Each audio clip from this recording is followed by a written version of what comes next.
kayaknya antum masuk neraka deh.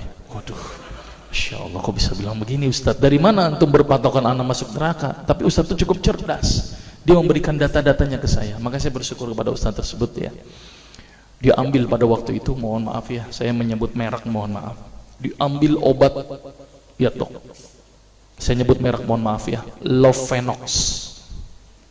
Obat apa itu? Obat yang dipakai untuk mengencerkan darah.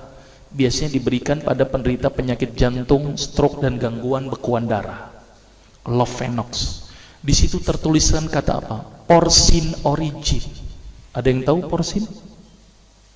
Ada yang tahu? Nggak ada yang tahu.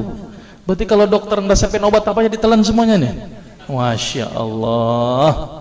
Porsin itu isinya Pak, babi Pak. Malah di boxnya tertulis kata-kata benar-benar bersumber dari babi. Saya bilang, waduh, berarti dok, kalau antum ngeresepin porsin satu pasien, antum telan itu obatnya, kira-kira ibadah orang tersebut diterima nggak sama Allah? Diterima atau tidak? Tidak akan diterima dok. Siapa yang dipersalahkan nanti? Antum yang menuliskan resep. Satu. Diambil lagi obat yang kedua. Saya cerita latar belakang dulu ya sebelum saya terapi senyum. Diambil obat yang kedua. Pada waktu itu diambil apa? Actrapid. Apa itu? Insulin. Tulisannya apa? Human insulin. Jadi diambil dari manusia yang telah meninggal, diambil pankreasnya, insulinnya, yang menderita penyakit kanker pankreas, dibuatlah obat.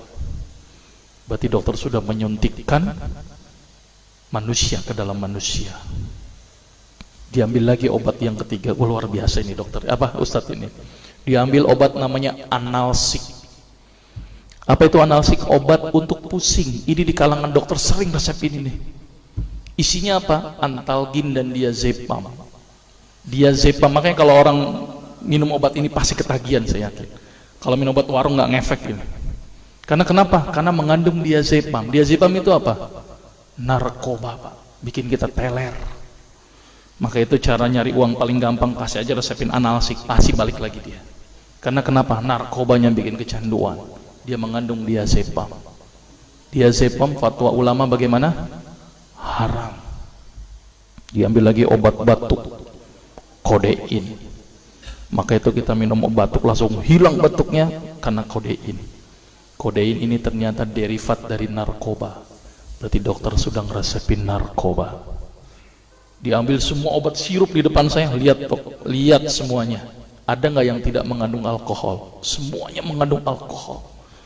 Sampai saya pikir, Masya Allah, berapa ribu pasien yang telah saya resepkan obat-obatan haram tersebut. Ini yang menjadi kegelisahan saya Pak. Maka itu saya beda haluan, kemudian belajar hadis, walaupun gak lulus-lulus, biarin, gak apa-apa. Terus kemudian saya melihat ada sesuatu yang salah. Kenapa? Karena agama Islam tidak dipelajari secara benar. Banyak umat Islam saat ini belajar akidah, belajar akhlak, belajar fikih. Tapi lihat, pernahkah umat Islam di sini belajar masalah kesehatan Islam? Sedikit sekali. Kajian-kajian tentang kedokteran Islam hampir tidak ada. Makanya tidak heran sekarang umat Islam yang notabene hebat menurut saya katanya, tapi ternyata banyak yang sakit karena dilupakan aspek ini. Mudah-mudahan ini menjadi awalan kita untuk mengkaji, karena kajian ini rutin Pak. Jadi saya mengisi kaji di beberapa kantor di Jakarta itu per kali pertemuan, per hadis, dan itu berhubungan dengan masalah kesehatan semuanya. Jadi ternyata Allah ini menurunkan ibadah, memerintahkan kita untuk sholat, puasa, tahajud, semuanya ini bukan untuk kepentingan Allah Pak. Allah nggak butuh sholat kita, Allah tidak butuh puasa kita. Ternyata Allah menurunkan ibadah adalah bentuk rasa sayang Allah kepada barang ciptaannya, yaitu manusia. Seperti halnya orang menciptakan motor, mobil, maka di maintenance itu dengan adanya servis. Maka Allah juga memaintenance barang ciptaannya, yaitu manusia, dengan servis. Servis yang dilakukan adalah dengan ibadah. Jadi kalau seandainya kita tidak melakukan ibadah, sama aja tidak mau servis diri kita sendiri. Saya akan terangkan ternyata semua amalan yang dicontohkan Rasul itu bermanfaat dari sisi kesehatan. Saya akan mulai nanti dengan terapi senyum ya. Ini lewat saja. Ini saya mohon maaf nyebutin obat-obatannya, mohon maaf ya. Ini juga mengandung plasenta. Plasenta itu ari-ari ya. Jadi di luar negeri itu hari-hari dipakai obat, Pak. Kalau di Indonesia diapain, Pak?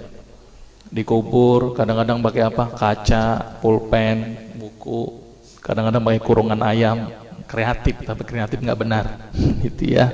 Di sana ini obat Lovenox namanya ya, jadi bersumber babi. Ini yang mengandung narkoba.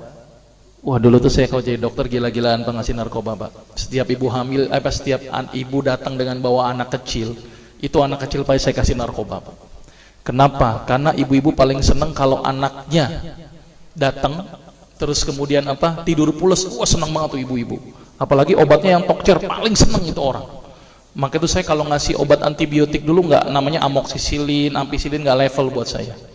Apa yang saya kali cefalosporin, obat turun demam aja nggak ngefek, menurut saya cuma 500 mg, Pak, 650. Dan selalu anak kecil datang kan alasannya takut kejang, selalu saya tambahkan apa ini, Pak? Luminal. Saya dulu bandar narkoba, Pak, tapi legal, resep. Makanya itu saya banyak dosa ini. Mudah-mudahan ini bisa menembus dosa saya nanti di akhirat. Ya, ini insulin ya, ini kosmetik yang